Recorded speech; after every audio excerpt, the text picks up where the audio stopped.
ఇప్పుడున్న జనరేషన్లో ప్రెగ్నెంట్ అవ్వడం అనేది దేవుడిచ్చిన వరం అనుకోవాలన్నమాట. సో దేవుడు ఇచ్చినప్పుడే తీసుకోవాలి, నాకు అప్పుడు వద్దు మళ్ళీ కావాలి అంటే ఆ దేవుడు ఇవ్వడనమాట. అలా అయిపోయింది. సో ఎంత మంచి ట్రీట్మెంట్ ఉన్నా కూడా మనం కావాలి అనుకుంటే అవ్వరు.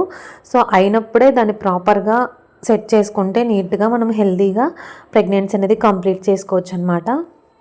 నేను ఎందుకు ఇదే చెప్తున్నానంటే నాకు తెలిసిన వాళ్ళు చాలామంది అలా ఫస్ట్ మిస్క్యారేజెస్ అయిపోయి లేక చేయించుకొని తర్వాత 5 to 6 years సఫర్ అయ్యి చాలా మనీ పోగొట్టుకొని ఫైనల్గా డెలివరీ అయ్యి నిలబడని వాళ్ళు కూడా ఉన్నారు.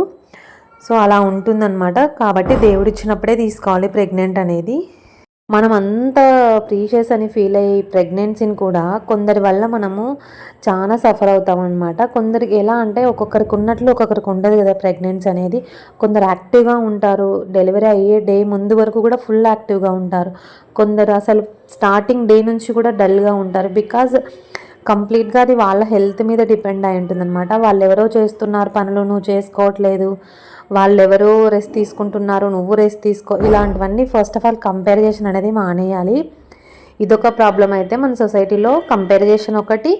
అండ్ డెలివరీ అయ్యాక నార్మల్ అయితే ఏంటి, సెక్షన్ అయితే ఏంటి, ఎవరైనా సరే నార్మల్కే ఫస్ట్ ట్రై చేస్తారు. అవ్వలేదు అంటేనే కదా సెక్షన్ చేస్తారు. కానీ అట్లా కాదనమాట వీళ్ళకి. సెక్షన్ అయితే నార్మల్ బర్త్ కాదు, నార్మల్ డెలివరీ అయితే దేవుడిచ్చినప్పుడు బేబీ బయటకు వచ్చిందని ఇలాగా ఫీల్ అవుతారనమాట. నా దృష్టిలో సెక్షన్ అయినా నార్మల్ అయినా ఏదైనా ఒకటే, ప్రాబ్లమ్స్ ఉంటాయి తప్ప బేబీ హెల్తీగా ఉంటే చాలండి.